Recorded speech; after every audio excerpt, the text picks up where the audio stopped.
This is my old goals.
Of the Tahoe Forest Hospital District to order. I want to welcome all of you to our special meeting on September the 5th. Can we have the roll by our clerk? Sure. Director Burnett? Present? Director Shamblin? Here. Director Brown? Here. Director McGeary is absent this evening. And Director Wong. And I'm here. So you heard that I'm Alice Wong, and I'm the chair of the board.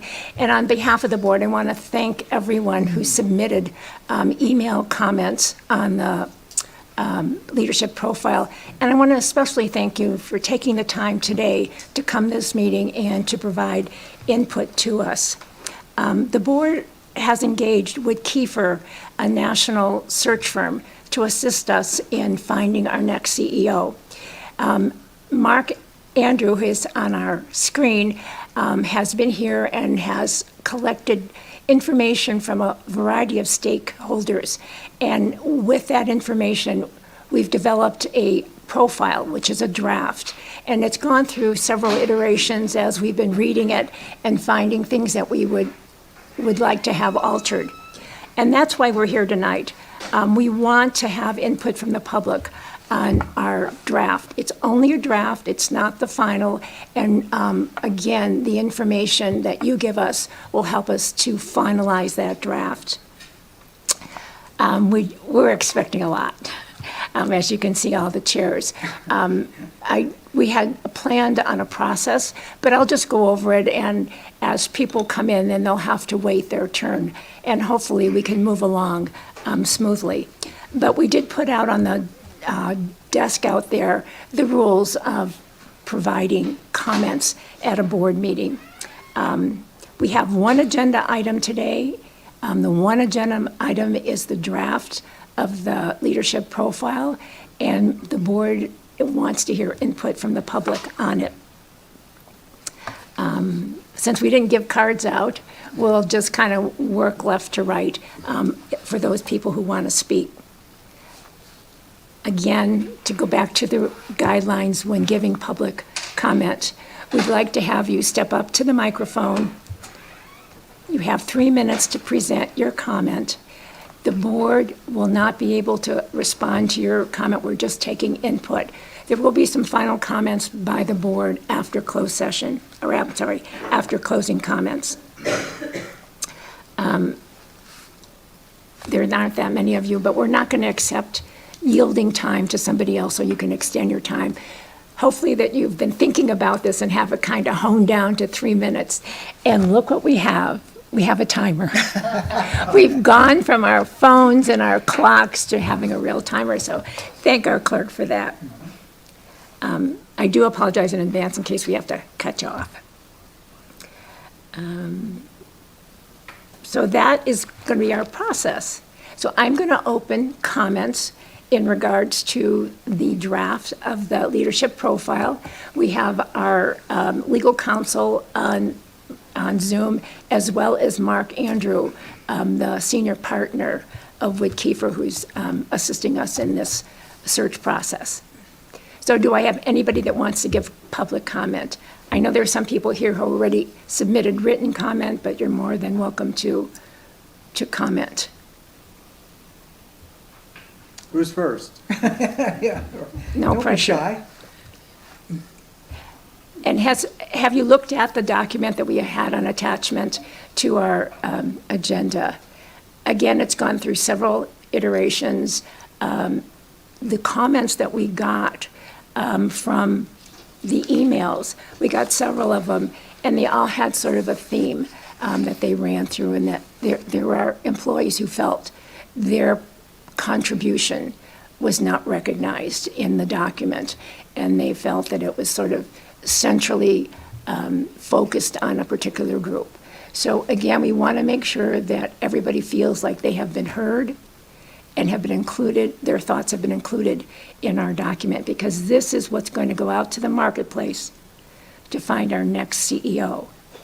We do have a search committee, which is comprised of the entire board, plus we have representation from the medical executive staff, as well as the administrative council. So again, people who directly will report to the individual, or who the individual will be reporting to, have been involved in the profile. And of course, Mark Andrews has been very helpful in analyzing the data, putting it together, and presenting the first draft, the second draft, the third draft. Any comments on what was on the draft? I love you guys. That you agree that we have done a decent job. Yeah. I'd like to just ask a question rather than make comment, and that is, are there people on the Zoom listening to this? So there is not a Zoom. No. Yeah, it's really just Mark Andrew and our legal counsel. It was not, we cannot Zoom board meetings.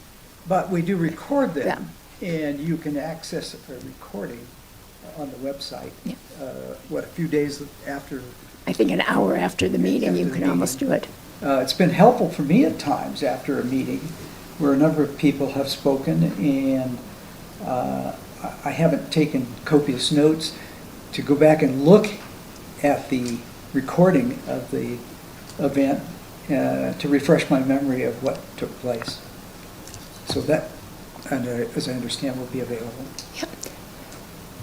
Did our clerk have something they wanted to comment about? I was just gonna say, you can offer a Zoom. We do not. Oh. That's just how the board, you guys have chosen to do Yeah. your meeting.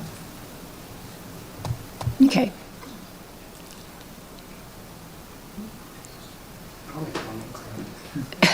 Please. Come on, I wanna work my new timer. Yes, thanks for the timer, I need that. Yeah. Okay, started, you haven't started yet. Go, okay, excellent. Well, first of all, I want to thank Mark. I think he has all of our respect. You've really been wonderful in guiding us through this difficult process. And I want to thank you, Brian, and you, Louis, for, I know this is a tough time to lead, and you guys for taking us through this transition and letting this all happen. I have to say, as a clinician here, acknowledging that we're sort of going through the desert, we're going through a difficult time now, right? We don't know how this is all going to end up, but I do have some apprehension that goes beyond the selection of the next CEO.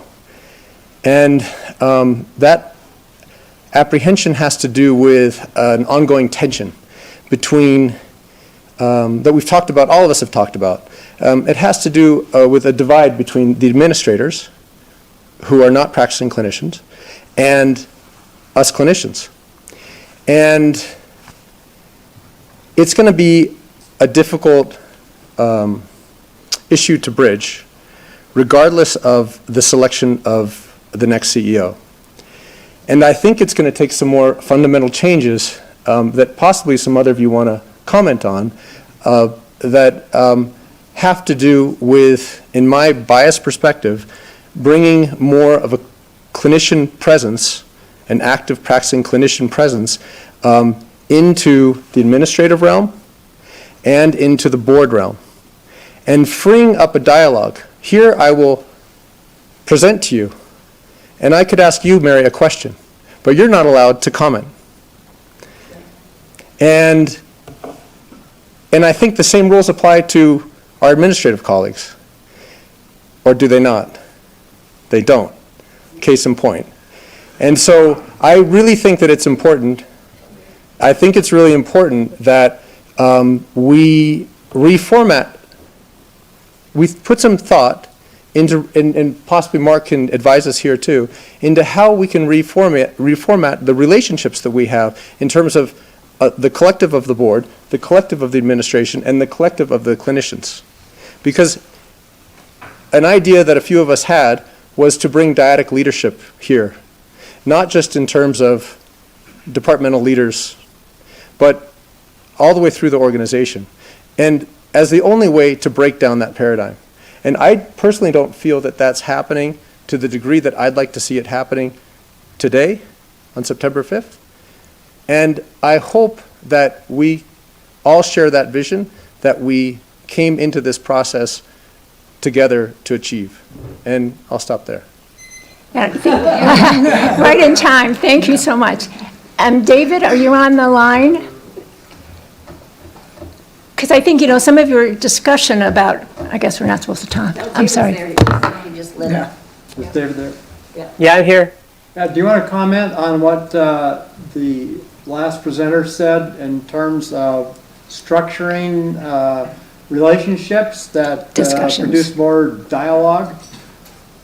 Well, I guess my first comment would be that I understand that this meeting is agendized to discuss the CEO profile, leadership profile. So that's the agenda item that the board is taking comment on, and those are the topics that are proper under the Brown Act. So as a local healthcare district, the Tahoe Forest is bound by the Brown Act, which is the Sunshine Law in California. They have a similar law in every state. And it requires that the public's business be done in public, and that means that the board can only consider items that have been agendized in advance. So unfortunately, the board can't weigh in on the particulars that the public commenter spoke about, because it's not on the agenda. And so I think that's probably the main point to make here at this time. Okay. But David, as I understand, there's nothing prohibiting the board from taking notes on any of these comments that are made and putting it on a future agenda for a more robust discussion. Look, if the board wants to agendize something, there's a separate process for doing that, and that involves the chair and the CEO. So obviously, you guys can go about doing that,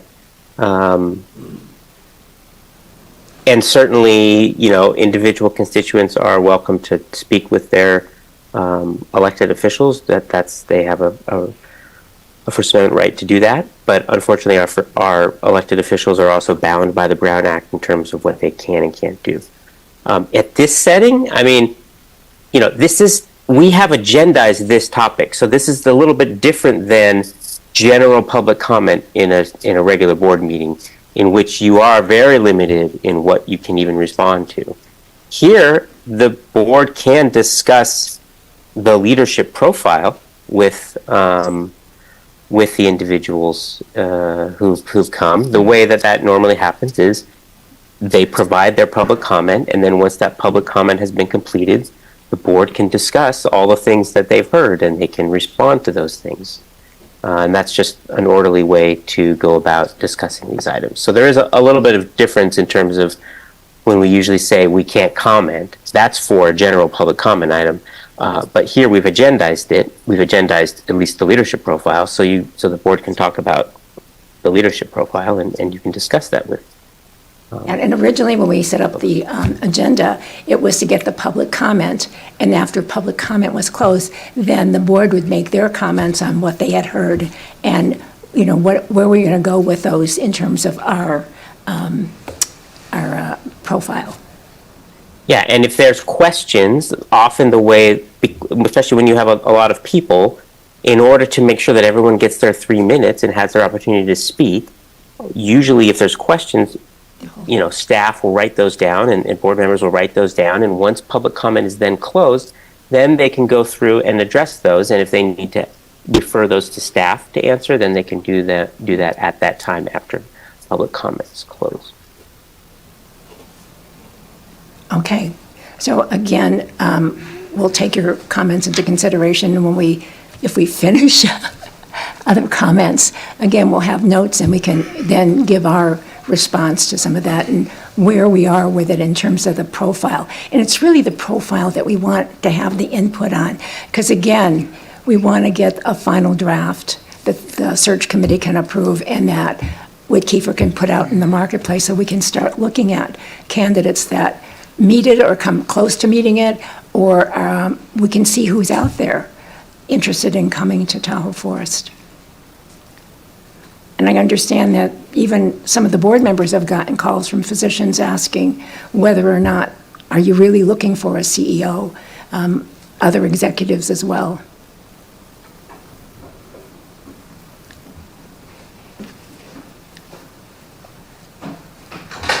Dr. Johanna Koch. So I think the good news here is that I think there are a lot of physicians here because we're curious on what the public is thinking, as opposed to being fretful about the product of this search process. And so I feel as though that's a really positive place to be, that Whit Kiefer has done their job and created a great document that I think none of us found objections to. And instead, we are here to find out what others think about it. And now there are essentially no community members here to speak to it. There were apparently written comments, and I don't know if it's appropriate to share some of those written comments anonymously so that we would maybe understand it. But I think the majority of the audience here is physicians on staff, and we're very interested to hear how other people are perceiving this. And so that's the good news. And as a result of us, I think, feeling comfortable generally with the document, we're sort of thinking beyond it, which is, so how could we end up with a good choice for a CEO, but still end up with a bad outcome for the providers, meaning the morale remains low, the satisfaction scores remain low, all the things that brought us to this point don't get fixed. And so I think that's what we're kind of here to learn a little more about, and I don't think we're going to learn much about it in this venue, but we're thinking about it. And so, we're thinking about, well, how does the medical staff have more voice, not more decision-making control, but more voice in leadership at the top of our hospital? And as we choose a new CEO, I think we really need to be thinking about how that will happen, because the past has demonstrated that it didn't happen. There was no voice for the medical staff at the top. Okay. Other comments on the profile, and then we'll get back to some of the remarks from the board about some of your comments. want to speak? Or you're here to listen as well?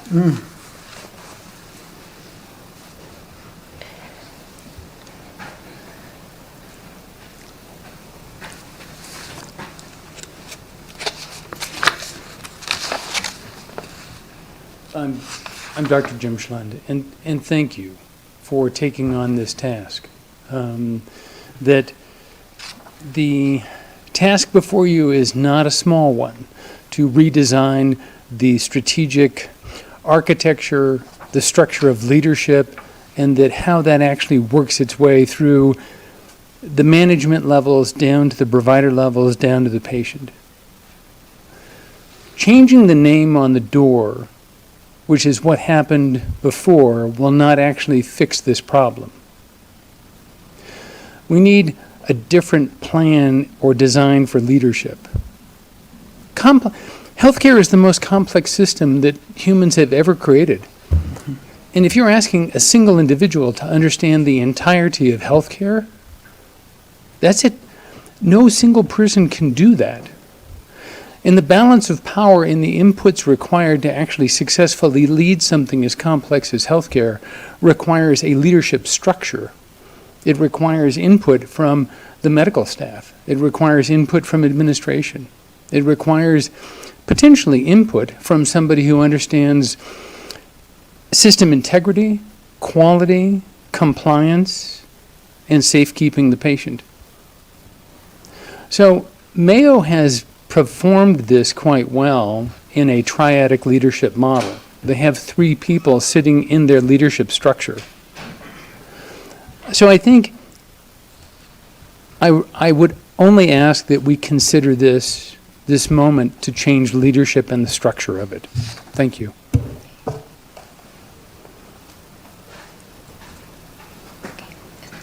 Someone else that wants to speak? While you're gathering your thoughts, what I might do then is someone had asked about some of the comments that came in on the email, so I'll just kind of summarize or highlight some of the ones that we got. I would like the chief nursing officer to report to the CEO. We let the representative of Whitkiefer know of this request. It takes a while for the chief status to report to another executive other than the CEO. This change was made by Harry when Jan Aida took the position. I would like the reporting structure of the CNO to revert back to the CEO. That was by one. Besides the basic CEO qualifications, the board is looking for, I think, is imperative that we hire someone who has ethos and ethics of mountain town and has lived and can live in high mountain, high snow environment. We have the multitude instances in the emergency department of hiring nurse managers who have no idea what living in the Truckee in the winter entails, and their stint ends early and poorly. Another one is thank you for the opportunity to review and provide feedback on the draft leadership proposal. However, I have concerns regarding the focus of the proposal. It seems that particular groups of employees, especially our physician leaders, have captured most of the attention of both the board and Whitkiefer. While I agree that our physician leaders play a vital role in our organization, they are still members of a larger team. It's important that their concerns are not elevated disproportionately above those of other employees. Throughout the document, terms like med staff, employed providers, and physician relationships are used to highlight the provider group, while the 1,100 plus remaining team members are broadly referred to as staff. For example, nursing is not mentioned once. This absence of focus on nursing excellence, combined with the continued decision to exclude the CNO from reporting directly to the CEO, suggests that the system may be continually to prioritize business and financial concerns above clinical efforts. I believe this imbalance underscores a large issue with the system.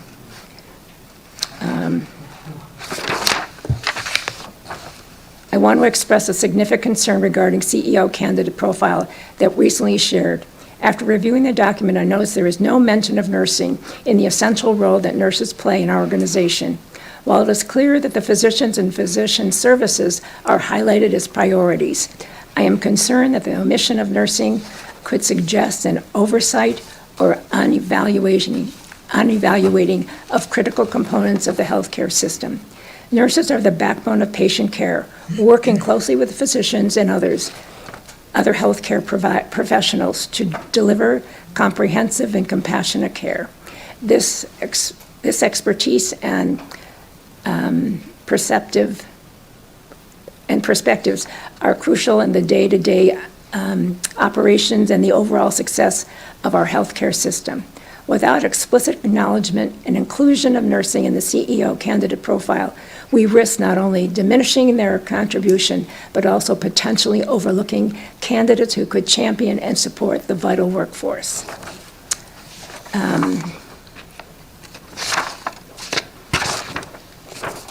I would like to submit the following to the board.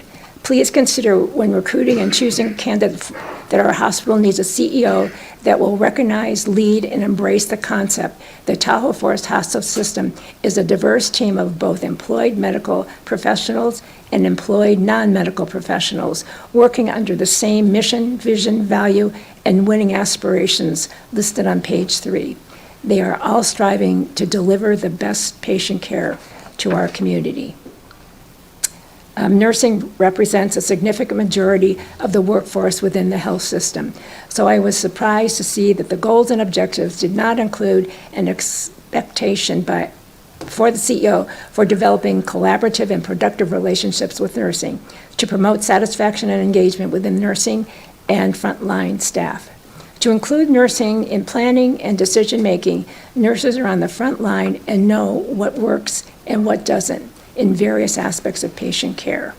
They work closely with physicians and others, clinical and non-clinical staff, to provide safe and comprehensive care to patients in our community. This makes nurses excellent patient advocates and partners in sharing decision-making within the healthcare system. And that was sort of the theme of many of the emails that we got, as that there are groups that feel they were not addressed or at least looked at in relationships with the physicians. And again, they're talking about collaboration as well, collaborating with the physicians, collaborating with all the non-medical staff in providing the best care that they can. So those were the public comments. There were, I think, 7 or 8 of them that came in yesterday. Are we going to have a dialogue now about this, or is that, no? Okay, so what we need to do first is to see if there's any more public comment.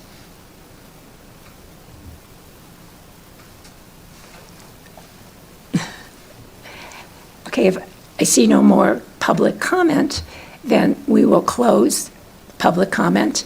And now I'd like to open it to the board to make comments on the comments. Comments on the I comments. have a comment, and I think the style of our relationship with the public in our formal meetings limits the ability to work over ideas in a kind of collaborative way. And I think the direction that would be helpful for some of the comments I heard here would to be literally have a workshop on governance so we could have fairly broad participation in that. And I think that we don't have the same restrictions that we do with the formal meetings that we have. So I think that would be an area that we could work on going forward. It's a collateral issue from who our CEO is, but it's an important one, and I think it's, we should continue that kind of engagement. And in that workshop, everyone who's expressed concerns here, nursing staff, non-nursing staff, clinicians, that gives a forum in which to engage and look at, the different interests. So that's one point. So I'll set that aside for a minute. I do think that the structure of a district hospital is that the board basically has a role that is limited, and we are restricted from operations. But we choose one employee, and that's the CEO. So then the way this structure is set up, we can direct the CEO to look at various problems, but then the operation and carrying out of that is up to the CEO. That's why the CEO is an important figure in this district hospital structure. I think that one of the things we're trying to accomplish is to go to more collaborative models. We've been working on this in different ways for the last 2 years. And here's my optimism.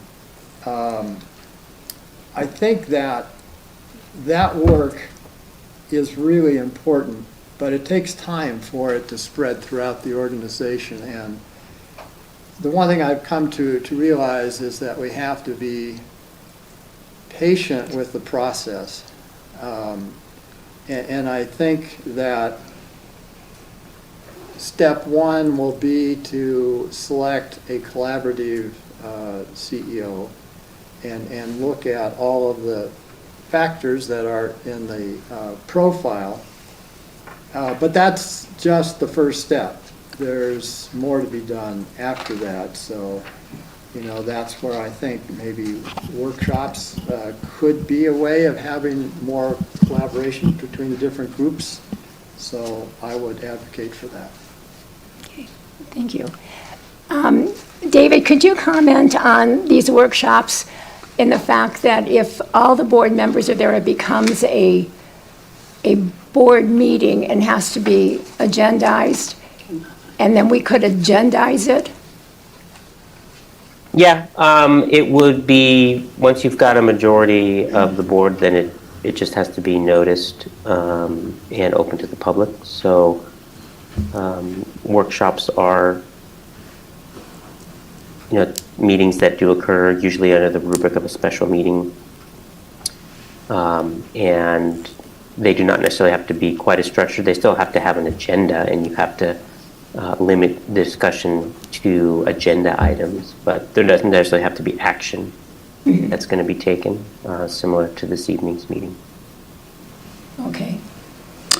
Dale, do you have some comments? Yeah, I'd like to address something that Dr. Koch said. One of the questions that I was asked when I was interviewed by Mark Andrew was, if things are going well a year or 18 months from now, what has happened? What is happening? I think it's obvious that such things as we remain financially profitable and we have sufficient cash reserves to fund our growth, that we maintain a high level of quality, that we develop a strong or stronger team spirit. I think that's essential too. But I also said to him that it would be when all employees could say, with some degree of sincerity, I don't always agree with the new CEO. I don't agree with all the decisions he or she makes. But I feel like I have been listened to, that my thoughts and feelings and concerns have been expressed, and that they weren't fluffed off, that in fact they were listened to, and they took a part in the decision-making process. So I know you expressed those concerns, Joy, and I'm sure you share it with many, many of your cohorts. So I believe very strongly that that's what needs to have happen, and how we get there is something, as Bob said, we need to have some patience, not going to develop overnight, but I certainly want to see it head in that direction. Miriam, do you have anything they want to add? add to what's been said? Thank you, Alice. Yeah, you know, we're here tonight or this afternoon to talk about this document, this profile. And I think the fact that there really aren't any comments out there about the profile itself means that we have not committed a sin of commission, but rather one of omission. And that's something that we have to remedy moving forward. There were two other comments, as I recall, that were mailed in or emailed in. And one had to do with the fact that we didn't include Nevada. And we didn't include the level 3 trauma. And we, you know, so those were other omissions that we had in there. But back to the document itself, I think that what it does contain is, in particular in the candidate qualifications section, it calls out for the type of individual who will have the imagination, the foresight, the courage to do the kinds of things that we're talking about. So I don't want to get hung up on the what's going to come later. I want to spend our time and our energy on finding the individual who will make those things happen. So, those are my thoughts. And I have to say, I agree with all of the board. We wanted to get as much input as we could so that going forward, we would have a leader that could take us into the future, that could build those relationships that might have been broken or needed some massaging along. And I think we use that document to really do that because we ask for collaboration. We want someone who is a visionary. We want someone who has the financial skills to keep us and build on the things that we have already. And I am really, really hopeful that there is someone out there who loves the mountains, is smart as can be, appreciates all their employees, and will work with them to do the best we can for the people we serve. And that's our intent as we go forward with finally getting resumes in and seeing who's out there. Again, we want to have that broad scope of looking at people, not just looking at California or looking at northern Nevada and California. We want to see the total picture that's available out there. And hopefully we'll find someone that really fits this organization and can really move us forward. And hopefully, we're talking about relationships. And Dr. Koch, you brought up about what if nothing ever changes? Well, it's not just the CEO that's going to make a change. It has to be a two-way street that both the employees and the CEO have to work together. And part of that is communication. And what I have found in doing this process, that people do not want to take on speaking out because of retaliation. Well, I want to say that we will make sure that that doesn't happen. And some people perceive retaliation as one thing, whereas someone else doesn't. But definitely no one's going to lose their job because they said something. Oh, maybe I shouldn't say that so much. But, and you know what I mean, that you should feel free to be able to express yourself. And, you know, we can talk to our legal counsel more about developing something that we can have a discussion, not only with the medical staff, but having the employees. You know, things are happening in nursing that we only get bits and pieces of, and we don't have the full story, and maybe they want to talk about it.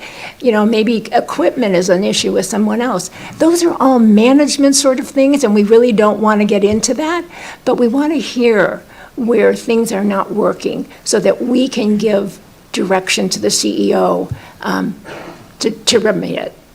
So that's what my summary is on it. And I appreciate everybody that's given something. And I know it's been really hard work, you guys, to get this done. It takes time and it takes patience and it takes a lot of reading and going through to make sure your words are correct, they're in the right spots. And now we know that we didn't have all of our words correct, that we use terms that people perceive as not being inclusive or too inclusive. Thank you. So I have one more comment, and I want to address the idea that the CEO or the board would be preferring one group over the other, that we're preferring the physicians over the nurses or so forth. Let me say this. It takes a village, and that's the message. We're all in this together. And the reason that we have every member that is employed here is because we need the work from every member that is employed here, because everybody in their own way contributes. And so what we're trying to do is we're trying to have, I mean, this is a grand adventure going forward. In the last 10 years, we've gone from 50,000 patient visits to 150,000 patient visits. That's almost unprecedented in the entire country. And I have to say that we're handling a lot of things really well. And we have such great people in this organization. So when we look at it as a village and everybody's contributing and they're here because they're valuable and they have something to contribute, I mean, as a person on the board, and I know my fellow board members share this, we're just trying to find the best path forward for everybody. So that's the message I'd like to give. All right, so our profile, as far as our audience here, make some minor changes to it in terms of some of the verbiage and how we address licensed and unlicensed, medical and non-medical, so that people can perceive that they are included in all of this. Thank you for shaking your head. I've gotten a response. Yeah. So, Mark, do you have any closing remarks? No, this has been helpful, and I would anticipate that we'll incorporate some of these edits into the document, send it back to the committee for review to make sure we've captured the themes that have been expressed. Okay. Okay, if there's no further comments or questions, this meeting's adjourned. Thank you, everybody, for coming. Thank you.